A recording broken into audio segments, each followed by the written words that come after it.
Peacock fuels your true crime obsession with exclusive new originals. John Wayne Gacy, Devil in Disguise. Clowns can get away with murder. And Epstein's shadow, Ghislaine Maxwell. She inherited Jeffrey Epstein's secrets. Plus the most bingeable crime series, Snapped. Sign up now at peacocktv.com.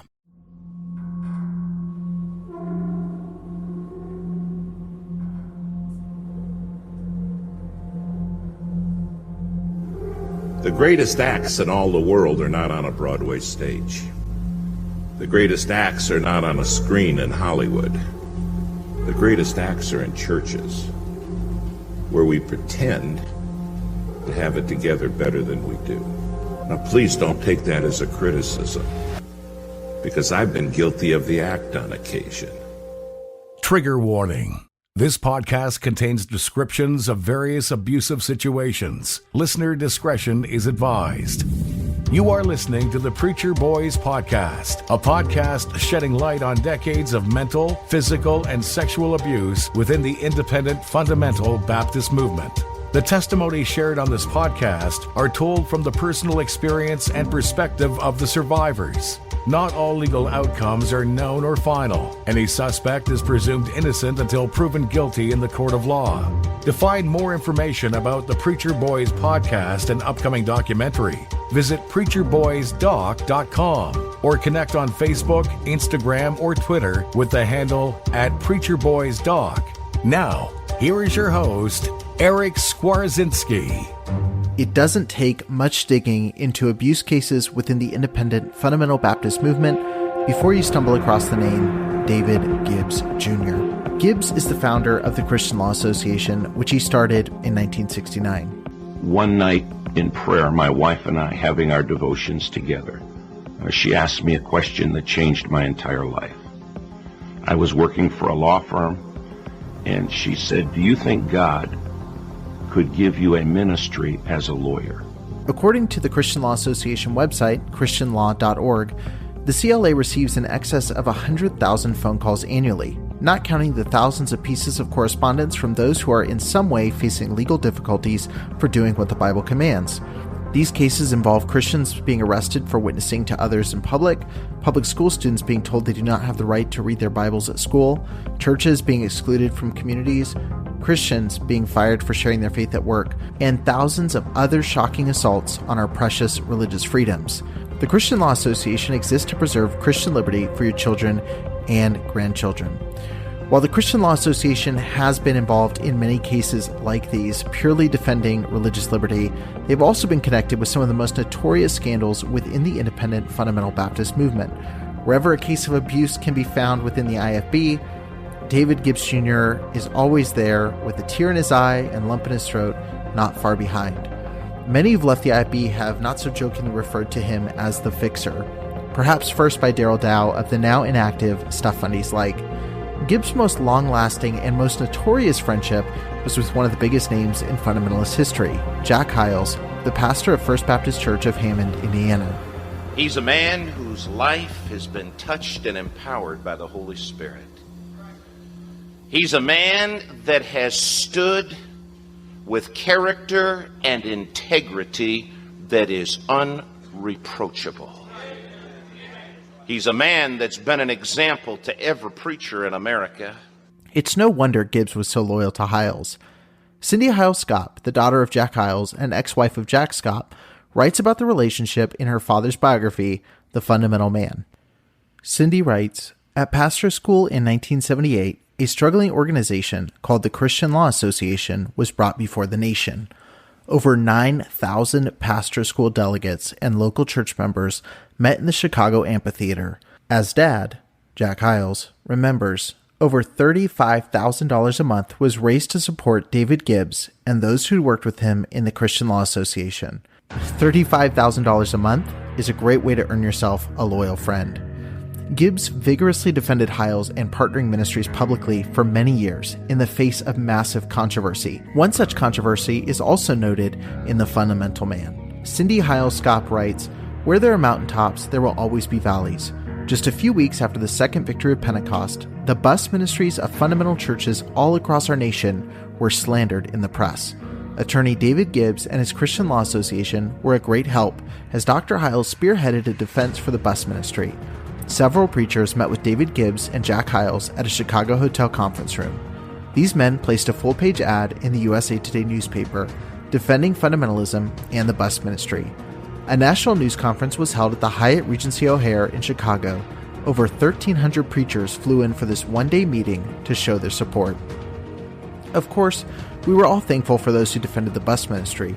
I could not believe the massive amount of people who'd been affected and incriminated unfairly by untruths. Some of the slander seemed to me to be not only completely fabricated, but also completely insane. The story that had gained enough traction to merit this large-scale defense was that of North Sharon Baptist Church. She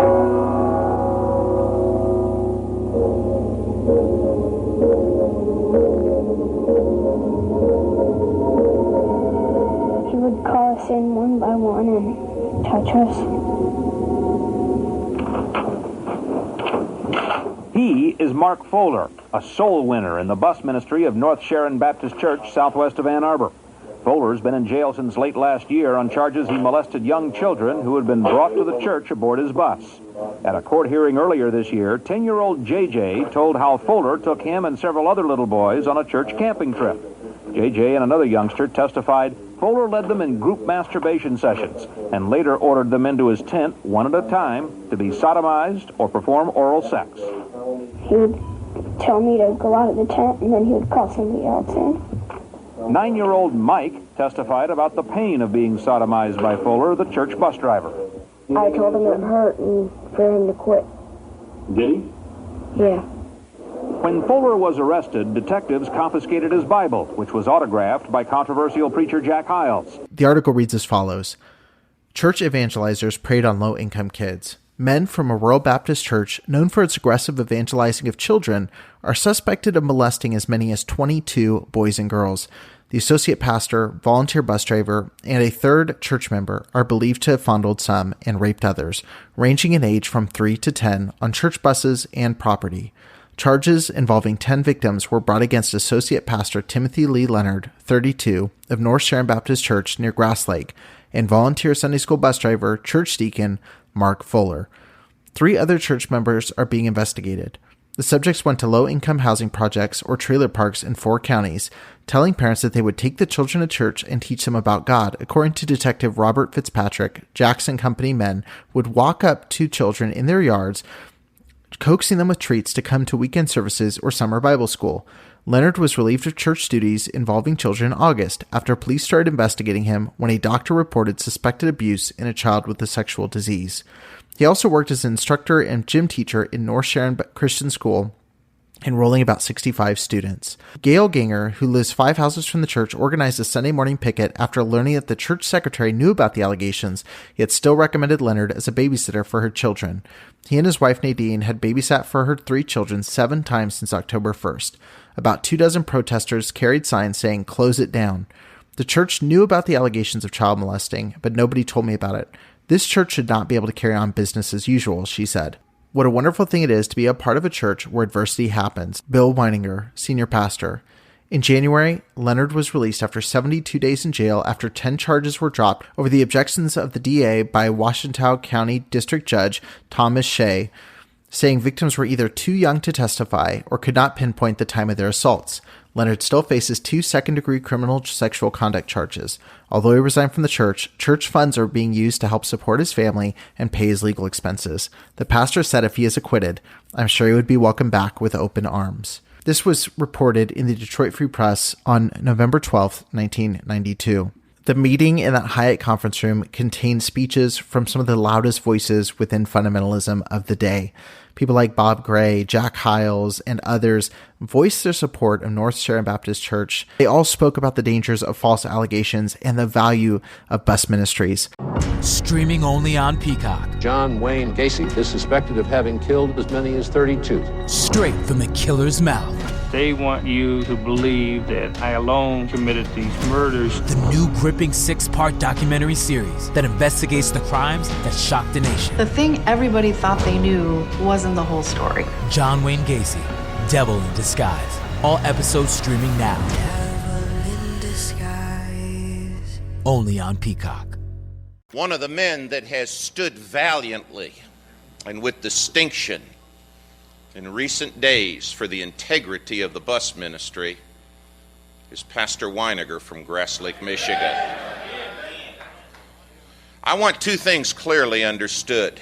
As a group of people, we are appalled to the very quick of our hearts and souls at the innuendo or the thought that we would either cover up or that we would in any respect encourage improper conduct towards a child.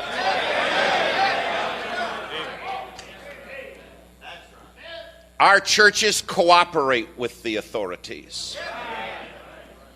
And I want everyone to understand clearly the pastor that you're about to hear has been a man who has cooperated with the authorities. But he's a man whose church was literally put under assault with accusation.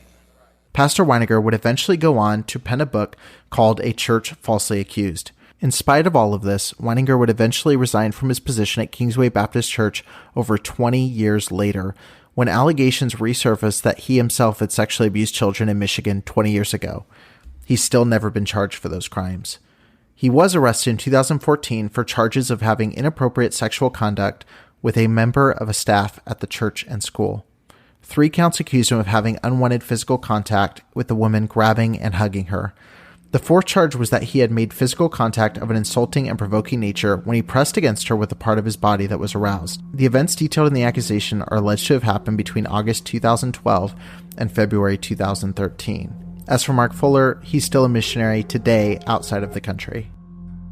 This was a monumental chapter in the lives of Gibbs and Hiles, and in fundamentalism in general, but it was hardly the first one. Gibbs and Hiles had stood shoulder to shoulder just a few years earlier in defense of A.V. Ballinger, but we'll cover that on the next episode. Thank you for listening to the Preacher Boys podcast. If you appreciated the content on the show, please leave a review on iTunes and don't forget to connect with us on Facebook, Instagram, or Twitter with the handle @PreacherBoysDoc. Additional information can always be found on PreacherBoysDoc.com. Streaming only on Peacock. John Wayne Gacy killed 32. Straight from the killer's mouth. They want you to believe that I alone committed these murders. The new gripping 6-part documentary series, John Wayne Gacy, Devil in Disguise. All episodes streaming now, only on Peacock.